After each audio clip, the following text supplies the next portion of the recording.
आज म बोल्छु Nepali सुन्छ I can talk in English, I can talk in Nepali, whatever the fuck you want. Everyone listen. छातीमा गोली खाएको छु. Fucking छातीमा. यहाँ पनि गोली खाएको छु. मेरो चस्मा फुट्यो. आगे this. दोस्तों नमस्कार।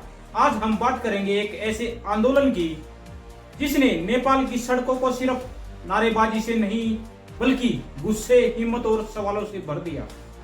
जो सिर्फ नेपाल की कहानी नहीं, हर उस देश की कहानी है जहां युवा बेरोजगारी, महंगाई, भ्रष्टाचार और अन्याय से जूझ रहे हैं।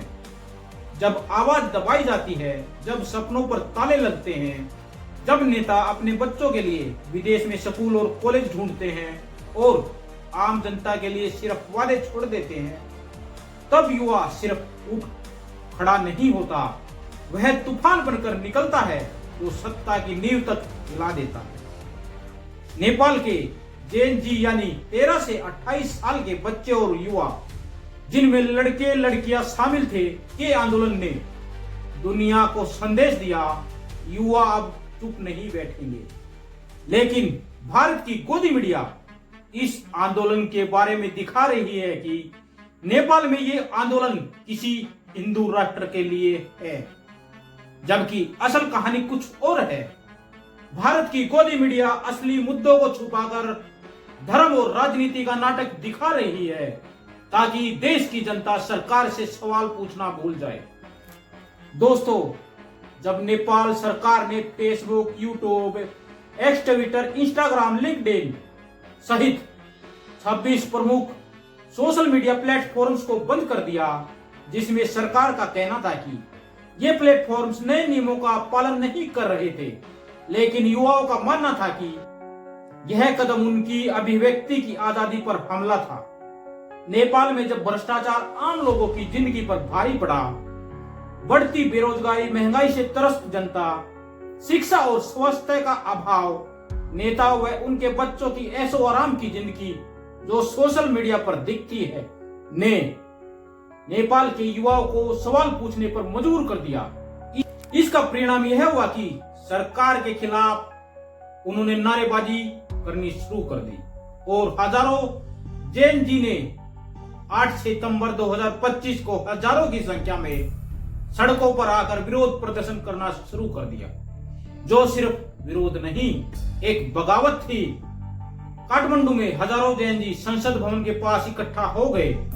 आंदोलनकारियों ने काठमांडू में संसद भवन में आग लगा दी, सरकारी दफ्तरों पर हमला किया, सरकार ने शूट एंड साइट का ऑर्डर दे दिया, प्रोटेस्ट कर रहे युवाओं को गोली मारी गई, जिसके बाद ये आंदोलन और भी उग्र हो गया और प्रोटेस्ट कर रहे युवाओं ने नेताओं के घरों पर हमला करना शुरू कर दिया।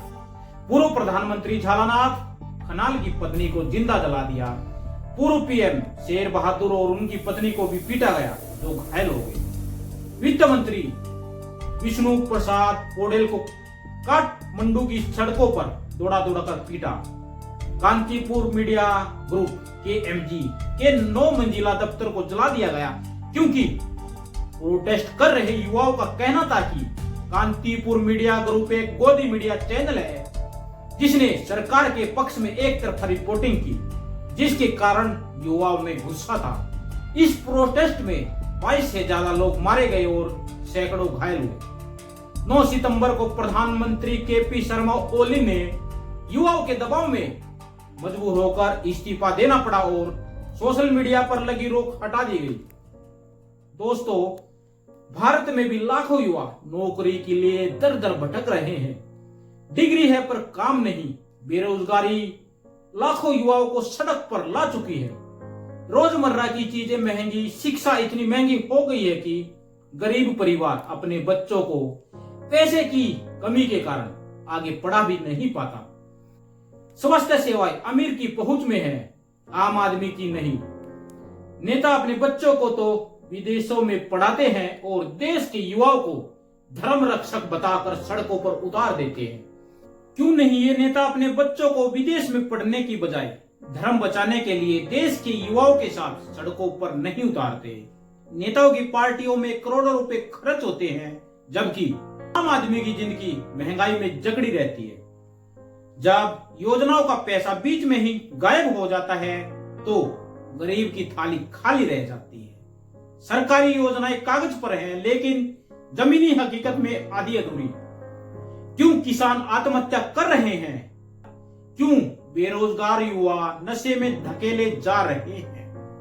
थानों में शिकायत तक दर्ज नहीं होती, लोगों की आवाज अनसुनी कर दी जाती है।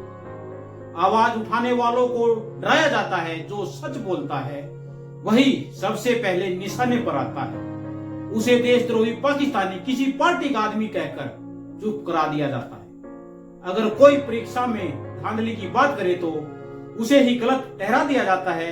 यह सिर्फ व्यक्तिगत घटनाएं नहीं, यह सिस्टम में मौजूद खामियों की तरफ इशारा है।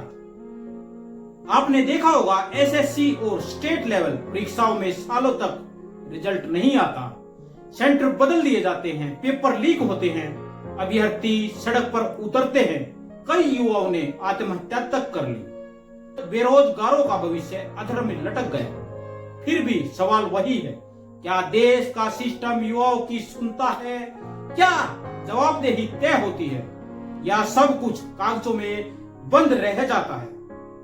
नेपाल छोटा देश है, पर उसका दर्द बड़ा है। नेपाल के युवाओं ने कहा, हम चुप नहीं रहेंगे। उन्होंने अपनी आवाज उठाई, अपनी समस्या को सामने रखा और पूरे देश को बता दिया, अन्याय के खिलाफ खड़ा होना जरूरी है। अगर नेपाल में युवा अन्याय, असमानता के खिलाफ सड़कों पर आ सकते हैं तो भारत में क्यों नहीं? अगर वहां भ्रष्टाचार के खिलाफ बगावत हो सकती है तो भारत में क्यों नहीं? दोस्तों, आपने देखा होगा कि भारत के अखबारों और चैनलों पर बार बार यही खबर दिखाई जा रही है कि नेपाल में हो रहे जेएनजी आंदोलन का प्रस्ताव है नेपाल को हिंदू राष्ट्र बनाने का। लेकिन क्या यह सच है? असल में नेपाल में जो आंदोलन चल रहा है वो देश के युवाओं का गुस्सा है। भ्रष्टाचार, बेरोजगारी, सरकार की तानाशाही और आवाज दबाने की कोशिशों के खिलाफ यह आंदोलन उन युवाओं का है जो बेहतर भविष्य चाहते हैं, जो सवाल पूछना चाहते हैं, जो कहते हैं हमें शिक्षा चाहिए, नौकरी चाहिए, पारदर्शिता चाहिए। लेकिन सत्ता में बैठे लोग जानते हैं कि असली मुद्दों पर ध्यान देना खतरनाक है।